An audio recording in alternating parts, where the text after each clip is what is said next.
Hey, greetings everybody. We saw Antman. I'm the horror guru, I'm Count Jackula. and fucking Marvel's latest movie. It was fucking awesome. Yeah, it was really good. It was really good. It was really fun. All those people worried because Edgar Wright left the project. Don't be worried.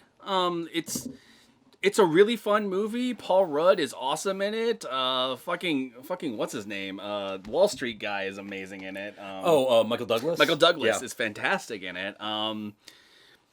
The villain's crazy and super fucking evil. Yeah, I actually, you had actually brought this up where you were like, man, I wish this guy was playing Lex Luthor. Yeah, absolutely. I forget the character's name and the actor's name, but he's the senator in House of Cards who God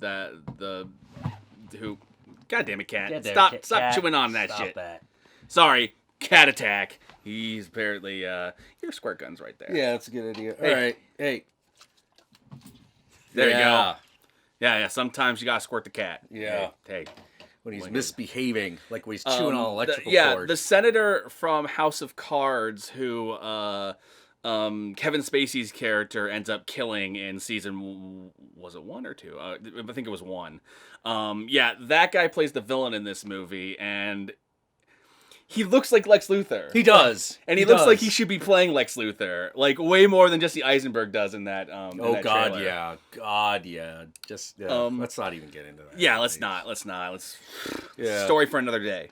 Where do we start? Jeez, I don't even know. Spoilers. Yeah, spoilers. All right, Paul Rudd is fantastic. As you know, this is about a man who is a thief getting out of prison, who is recruited by a brilliant scientist played by Michael Douglas, who is Hank Pym, to steal his discovery back from his rival, who used to be his apprentice. Yeah, who's apprentice who essentially took over his company and voted him out with the help of his daughter. Yeah. But his daughter at some point was like, "Oh my God, I'm sorry, Dad.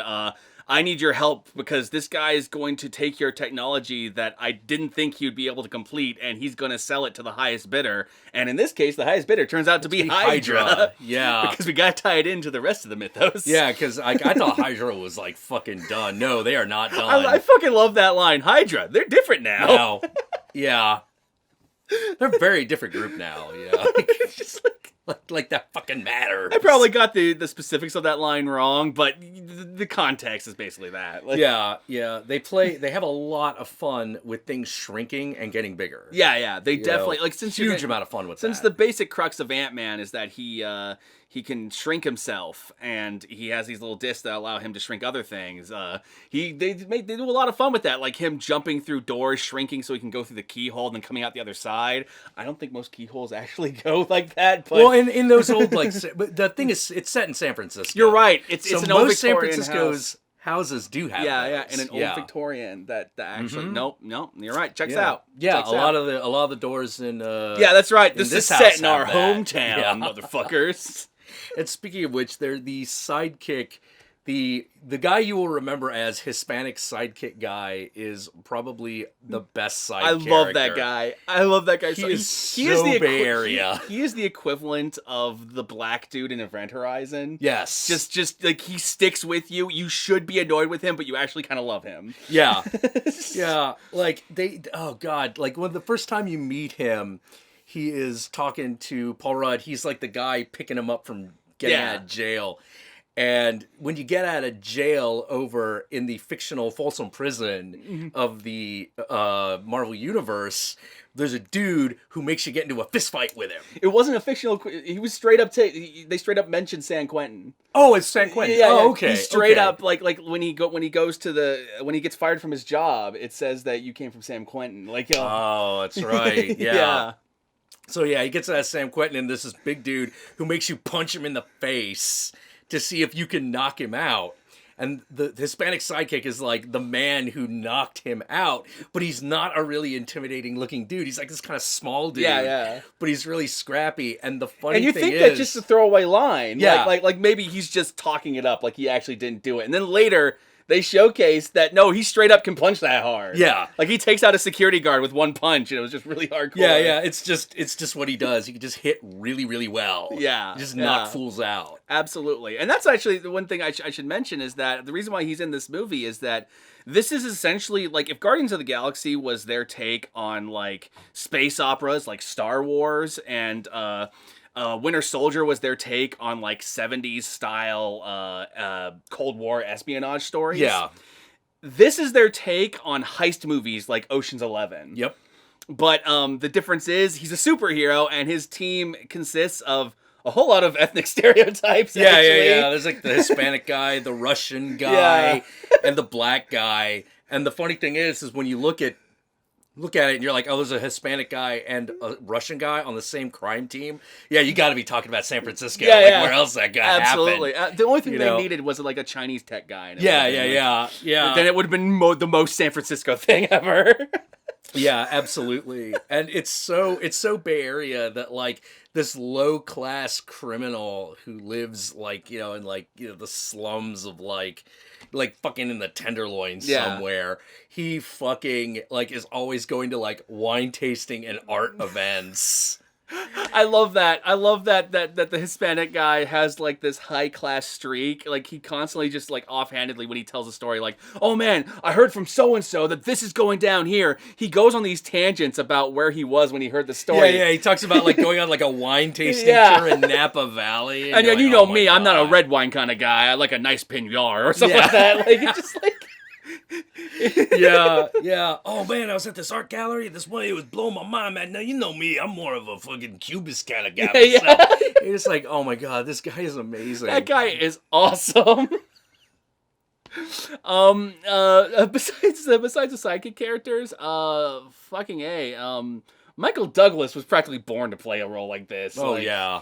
Like the concerned, like stern father who just like his biggest problem is that he's unwittingly putting his unwittingly like kind of pushing everyone who loves him away. Yeah, he's pushing them away, and in his effort to help them, he's actually hurting them. It's his big flaw, which is actually a flaw that coincides with Hank from the comics. Yeah. Not including the fact that there are times where he's beaten his wife because. Oh yeah, no, they don't do that. They don't do that. They do not. He is not spouse abuse Hank Pym. I guarantee you, though, that history for Hank is why Hank is regulated to just mentor in this and not the main hero. Oh, yeah. Oh, yeah. Also, with Scott, because Scott is supposed to be a cat burglar, they can do the heist movie thing with him. Yeah, they could do more things with Scott in that realm, because we've already done, my God, like... hit Scott's daughter. Scott's daughter. Like, Scott's the emotional core of this movie is Scott's daughter. And because his big thing is that he's an ex-con, and so he can't see his kid. Yeah. The mom is denying him from seeing his kid because he's a con, he's a bad influence, and his life's not together. He hangs out with the wrong people. He doesn't have a job, but he's trying. He's trying to get a job, but he can't because he's an ex-con. So people keep firing him, and he wants to pay child support, but he needs money first. Yeah, he doesn't have any money. But the problem is because he has no options, which actually coincides with how our legal system actually sometimes works. Because they have no options, they have no choice but to turn back to crime. Yeah. In order to have money. Yeah, which is how they run afoul of Hank Pym. Yeah. But who essentially recruits him to steal the Yellow Jacket costume, which is essentially his old protege's prototype version of his Ant-Man costume, which is the Yellow Jacket, which in the comics, Yellow Jacket is a villain that Ant-Man faced a lot.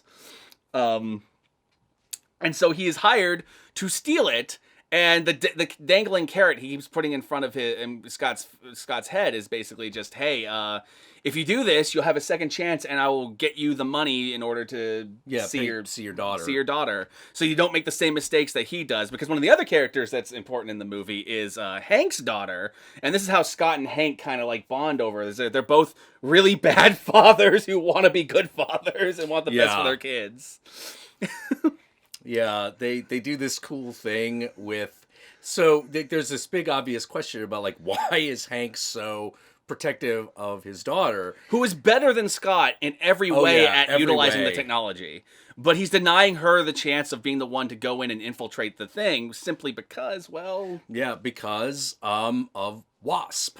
Who was a character in the comics who Hank was always married to. They were essentially a husband and wife couple. The nature of the relationship was... It changed. It always changed depending on who was writing it. You know? Sometimes it's I said, there were some where he beats her. In Ultimates. In Ultimates, it's a straight up abusive relationship, but in others, it's like sometimes it's very loving, sometimes it's a little bit more old couple bickering. You know, but like they didn't go.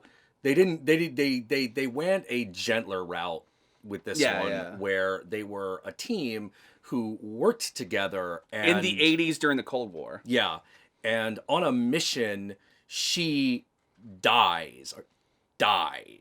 She gets sucked into the subatomic realm. Sucked into the subatomic realm because you can only ever go so small, otherwise you don't come back. Yeah. If you take off the regulator, you will just start shrinking and never stop, and you'll go smaller and smaller until you're in a point where you're like literally in another dimension where space and time don't exist. Yeah, and of course that happens to Scott. Yeah. Because you set that up, you have to go there.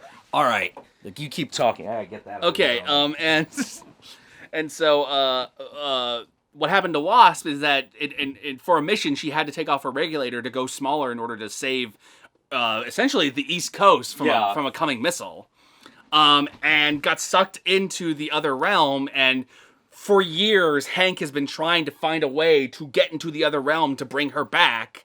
Because as long as space and time don't exist, you could assume that she's never aged. She's still there, stuck there somewhere. So she's not technically dead, but she is missing, in a very heroic way, actually. It's actually very similar to how Captain America goes missing and then comes back. Which is not something that happened to Wasp in the comics. They're going very different route. Not that I'm aware of. I have not read any comics where it happens. Yeah, I'm not aware of that happening ever either. So they don't do it in this movie, but it's obviously set up for future movies that Hank's probably going to try to find her. And if they do like Antman 2, like that's probably going to be the plot. But in this movie, it's a setup for the emotional relationship between Hank and his daughter, as well as the finale when Scott has to take off the regulator to beat Yellow Jacket and then has to get himself out of the subatomic realm. Which thankfully they set up a way for him to do that we're not going to spoil because that's a little bit too much of a big deal. You know what? Hold on for right now. So we're gonna pause. The cat is literally attacking our cords and trying to chew on them, and we don't want a dead cat or a dead camera, so we're gonna have to put him in the other room while that happens. Let's what else? Oh yeah. So because that happened to Wasp, Hank is overprotective of his daughter and doesn't want her to engage with the suit because it might happen to her, and he's worried about that. A very natural fear a father would have, but at the same time, he's also kind of holding his daughter back from her true destiny, which is clearly to wear one of these suits.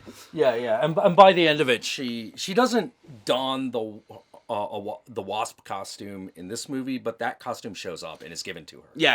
At the end, it is after the credits. Spoilers. Spoilers. It's very obvious she's going to be the modern Wasp.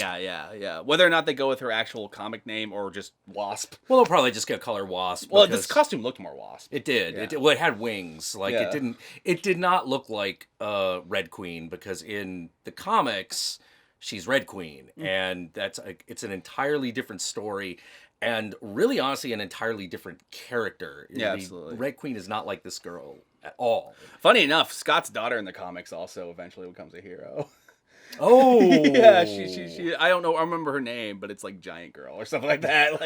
Because nice. Hank in the comics is not just Antman, he's also Giant Man, which is a really... that's a whole thing. They don't go into that in this, but one of the great things that happens in this is it's the first standalone movie that outright acknowledges the continuity of the previous films. Why don't we just call the Avengers? Well, they're busy dropping cities from the sky, which if you've seen Age of Ultron, spoilers, that happens.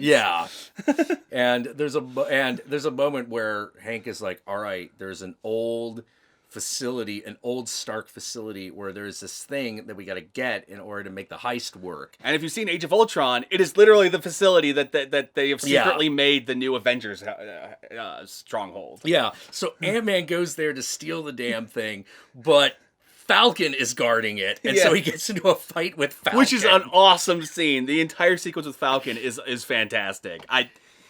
Oh my god. Yeah. Falcon's great. Jeez. All of the interaction between Ant-Man and the ants is really great. Oh my god, I fucking love the little crazy ants. They're a lot like your cat. Yeah, he deals with several species of ants, and one of them are called crazy ants. It's the colloquial term for them. And basically, they're very friendly, they're very nice, but they're hyperactive, and they will just swarm you, even if they like you. They're just like, we all love you. Yeah. You know, like my cat. He has a flying ant that he names Anthony, which they names Anthony. Which I believe are carpenter ants. They are in they're carpenter ants. Those are the ones with wings. And so he names him Ant Tony. Yeah. So Anthony. Yeah, and you're like, oh no, he named one. That marks it for death. And it happens. And oh my god, like I was mad. Yeah, you're like, no. There's actually a scene in the movie where I almost broke down crying. And it was the scene between Hank and his daughter. Oh god, yeah. Like fucking Michael Douglas's eyes started watering, and mine started too. And I was just like, when he's explaining what happened to her mother. And had Scott not broken the mood comically, I would have completely lost it. Yeah. Which you can tell they did on purpose. Yeah. It's like they don't want you to take you that far, but like it was about to reach that brink where like a tear was gonna start coming down my cheek, and then Scott comes in with a joke, and it just like, hey, that was really great. It feels like we're all really communicating now.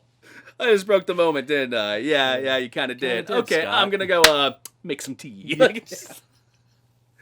Fucking Paul Rudd is great in this movie. Like, if he's the master of the understated comedic performance. Yes. Yeah. Well, it's weird because he's even better at doing like the wacky the wacky straight man than even Chevy Chase was. Yes. Oh yeah. Oh yeah. You know, because he's a straight man for most of the movie and a lot of the characters, because a lot of the characters are wackier than him, but he is still understatedly wacky himself. Like, yeah, you know, just like that old thing. It's like, yeah, my days of swiping stuff are over. What do you mean to do? I need you to break into a place and swipe some stuff. Mm-hmm. Okay. Yeah. It's just like, makes sense. Makes sense. Yeah. You know, fucking. Oh, another thing. Won't spoil it entirely because I think this is one of the highlights of the movie. All right, so y'all know that the Thomas the Tank Engine thing in that trailer. God. That joke is not finished in that trailer. Yeah, that there's joke more escalates. To it. There's more to it, and let me just say that the entire location of the final confrontation with the villain is the greatest final fight location in any superhero movie ever. Yeah. Which that we can pretty much tell you, which is you have a villain and a hero fighting for the life of a little girl in her bedroom. Amongst all her toys, but shrinking, so the toys and everything is ginormous. So her little play set, her little town that she's built that she plays with her dolls in is like giant size for them. Yeah. Which is where you get like the Thomas the Tank Engine train feeling like a real train. So like fighting on the train as if it were an actual like train fight in like a James Bond movie or something. Yeah.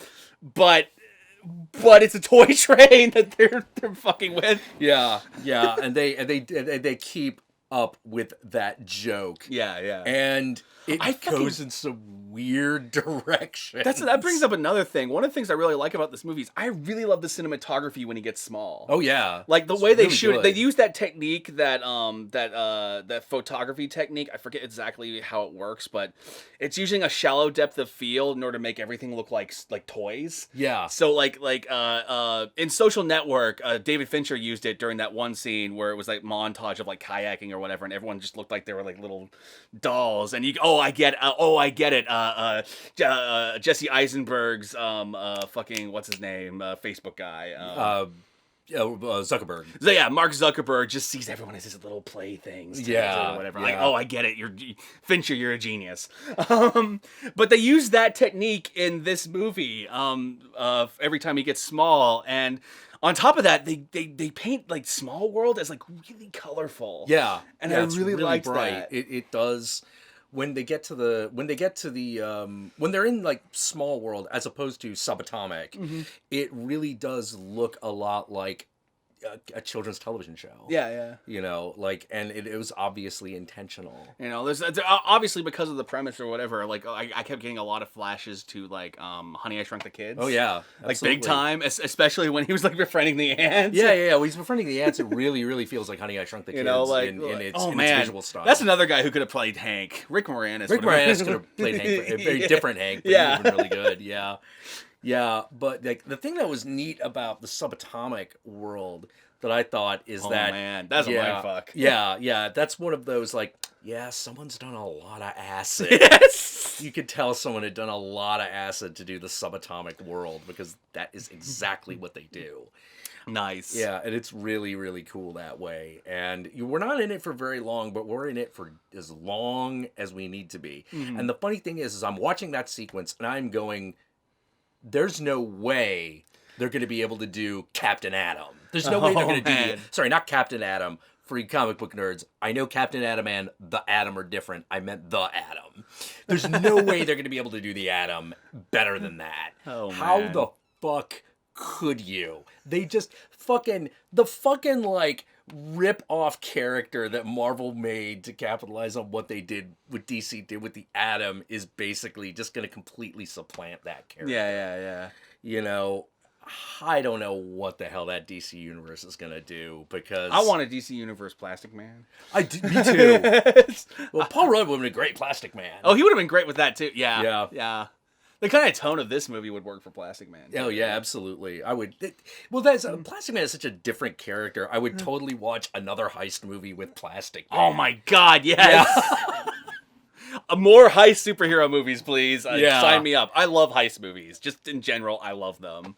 Yeah, and but the thing that I thought was most interesting is it's very obvious we're dovetailing from Antman directly into Civil War. Yeah. There's an after the credits thing that definitely hits into that, especially the thing that happens at the very end of the movie, where it's very obvious that after his fight with Falcon, the Falcon's looking for him. Yeah. And not just to, not just to recruit him. Yeah. But because he actually needs his help, but they don't tell you why. Yes, because they can't have Tony anymore. Yeah. Because something has happened to Tony. Something's happened to Tony, so that Tony can't help them. I wonder what's happening with Tony. Yeah. I think it's implied that Tony Stark is in jail. Yeah. Something. Yeah, or something. Something's going on. Tony is otherwise preoccupied by something they don't want to talk about. Yeah. And it doesn't feel like the standard, like, oh, he just hates Captain America now. It feels like something else happened. Yeah. Which I really hope that's true, because I don't mind Tony Stark and Captain America being on opposite ends of an argument, but I didn't like the fact that in the comic series Civil War they were just flat out enemies. That always rang false to me. It's like, I see how they would get to this point, but the point of like a story like this is that the two heroes eventually come together, reconcile, and if you don't have that, then it's like, oh, well, we didn't do that, and you're like, but that's the story. And now the story's not complete, you fucktards.